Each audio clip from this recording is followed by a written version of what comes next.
Assalamualaikum warahmatullahi taala wabarakatuh.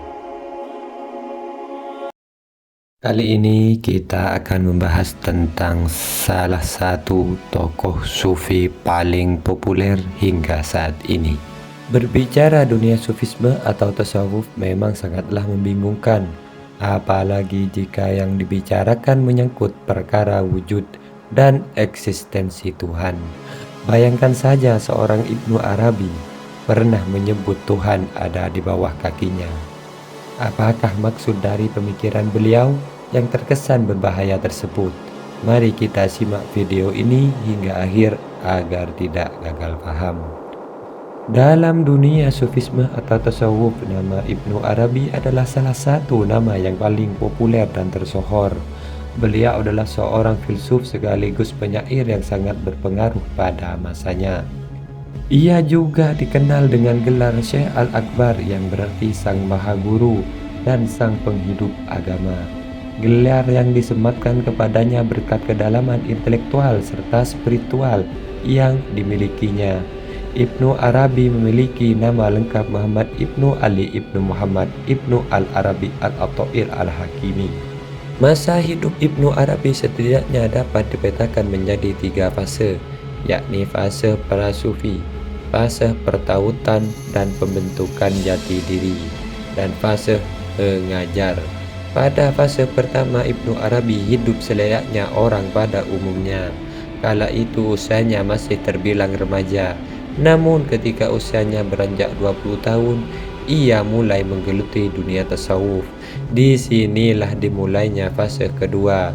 Pada fase ini Ibnu Arabi bertaubat dan mulai meninggalkan semua atribut sosialnya. Pada fase ini pula Ibnu Arabi sering berkelana ke kota-kota besar Islam. Dari perjalanan inilah yang kemudian bertemu dengan banyak ulama, baik ulama tasawuf kalam bahkan para filsuf Islam. Di antaranya yang pernah ia temui ialah Abdul Aziz Al-Mahdawi, Abu Abdillah Al-Daqat, Muhammad Ibnu Qasim Ibnu Abdul Rahman Al-Tamimi. Bahkan beliau juga disebut-sebut pernah bertemu dengan filsuf besar pada masa itu. Setelah melakukan banyak perjalanan intelektual dan spiritual termasuk berkunjung ke kota Mekah di usia yang semakin udur, beliau Ibnu Arabi lalu memutuskan untuk menetap di Damaskus, Suriah. Di sana ia menghabiskan waktunya dengan mengajar dan banyak menulis. Di sana pula beliau mengembuskan nafas terakhirnya pada usia 78 tahun.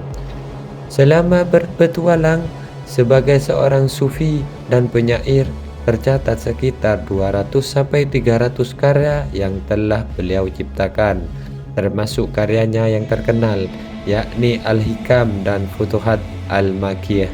Berkat semua itu, Ibnu Arabi banyak menuai pujian dan penghormatan dari para pencinta pemikirannya.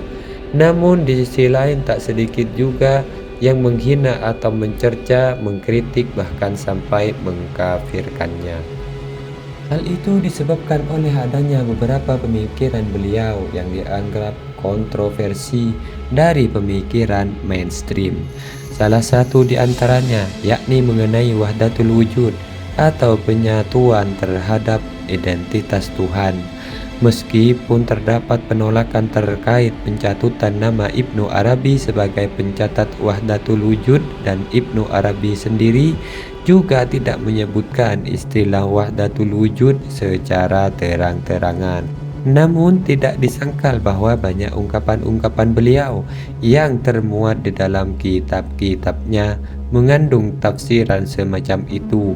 Apalagi pemikiran ketuhanan Ibnu Arabi memang didasarkan pada konsep wujud, di mana konsep tersebut mengadakan Tuhan sebagai satu-satunya wujud yang mutlak. Jadi dalam konsep Ibnu Arabi, Tuhan adalah zat yang tunggal, yang tak ada sesuatu yang wujud atau benar-benar ada selain zatnya. Ia adalah satu-satunya yang ada dan dinamai ujung. Ia tidak terbagi dan bersifat mandiri. Dalam istilah lain disebut realitas absolut atau kebenaran mutlak baginya. Menurutnya lagi, yang dipandang itu bukan hanya nama dari Tuhan yang telah terbentang dalam sejarah dengan berbagai macam raga, melainkan alam raya ini juga sebagai Tuhan. Dengan kata lain, Tuhan adalah suatu realitas, tapi berbeda wajah. Ini dapat dipahami dengan cara memandang yang satu dalam yang banyak, atau memandang yang banyak dalam yang satu, atau dalam istilah Ibnu Arabi lainnya, di mana Tuhan memanifestasikan atau mewujudkan dirinya dalam bentuk-bentuk yang berupa dan sekaligus berbeda dengan dia, karena dia terbatasi namun tanpa batas, dan juga kasat mata namun tak terlihat. Dan inilah pengaruh dan konsep wahdatul wujud Ibnu Arabi dalam ilmu tasawuf. Pengaruh Ibnu Arabi pada tasawuf sangat besar, khususnya dalam hal konsep wahdatul wujud. Konsep ini mengajarkan tentang kesatuan Tuhan dengan alam semesta. Ibnu Arabi sendiri merupakan seorang penyair dan filosof muslim yang sangat terkenal. Sebelum Ibnu Arabi, konsep wahdatul wujud sudah ada dalam tasawuf. Namun, Ibnu Arabi memberikan pandangan yang berbeda dan lebih kompleks tentang konsep ini. Menurutnya, wahdatul wujud bukan hanya sekedar kesatuan Tuhan dengan alam semesta, melainkan juga kesatuan Tuhan dengan manusia. Oleh karena itu, manusia bisa mencapai kesatuan dengan Tuhan. Pemikiran Ibnu Arabi sangat memengaruhi pemikiran tasawuf sufi di seluruh dunia. Konsep wahdatul wujud yang dibawanya diadopsi oleh banyak cendekiawan dan pemikir muslim, bahkan sampai saat ini. Pengaruh Ibnu Arabi dapat dilihat dalam karya-karya para ahli tasawuf dan filosof. Harus diakui tidak mudah untuk memahami pemikiran sofistik yang mengandung unsur-unsur filosofis semacam pemikiran Ibnu Arabi ini. Ketika ingin memahaminya pun kita mesti paham dan khatam betul terkait makna simbolik atau metafora yang tersimpan di dalamnya, seperti memahami salah satu ungkapan beliau yang terdapat dalam kitab Al-Hikam. Maka ia Tuhan pun memujiku dan aku memujinya, dan dia menyembahku dan aku pun menyembahnya. Dalam keadaan lahir aku menyetujuinya, dan dalam keadaan hakiki aku menentangnya. Saking dalamnya keilmuan spiritual Ibnu Arabi, konon beliau pernah menyebut Tuhan berada di bawah kakinya.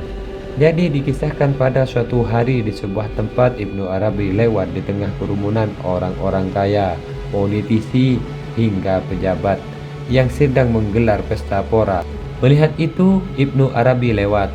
Salah seorang dari mereka menyapa dan berkata, "Wahai Syekh, Anda kan ulama besar, tolong jawab pertanyaan kami." Kemudian berhenti dan menoleh lalu menjawab, "Apa pertanyaan kalian?" "Tuhan itu ada di mana sih?" sambung orang itu. "Tuhan yang kalian sembah-sembah itu sekarang ada di bawah telapak kakiku," jawab Ibnu Arabi dengan tegas. Mendengar jawaban tersebut, orang itu murka dan berkata, "Kurang ajar, kamu dasar murtad kafir." Dikatain kafir, Ibnu Arabi hanya diam dan tenang. Lalu orang tersebut beserta yang lainnya berhamburan ke arah beliau.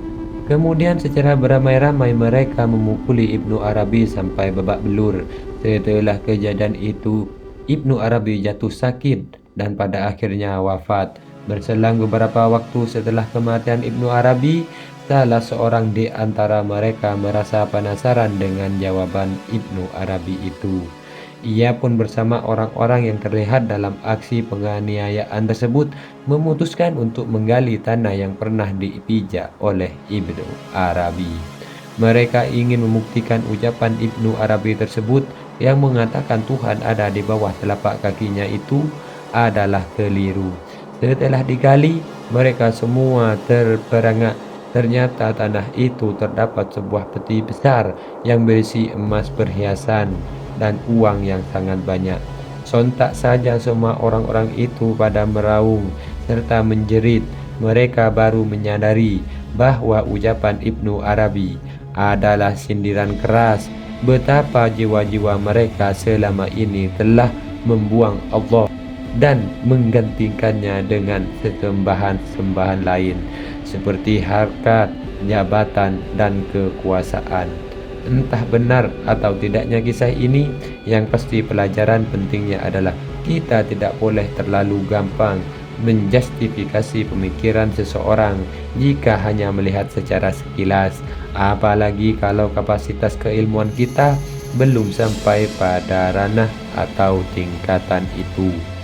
Dan kalaupun ingin belajar dan memahami hal-hal semacam ini, maka harus dengan orang-orang yang kredibel atau yang mampu.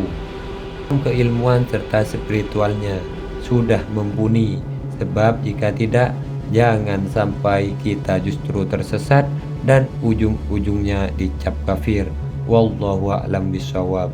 Demikianlah kisah untuk kali ini, kurang lebihnya kami mohon maaf. Akhiran wallahul muwaffiq ila aqwamit thoriq. Assalamualaikum warahmatullahi taala wabarakatuh.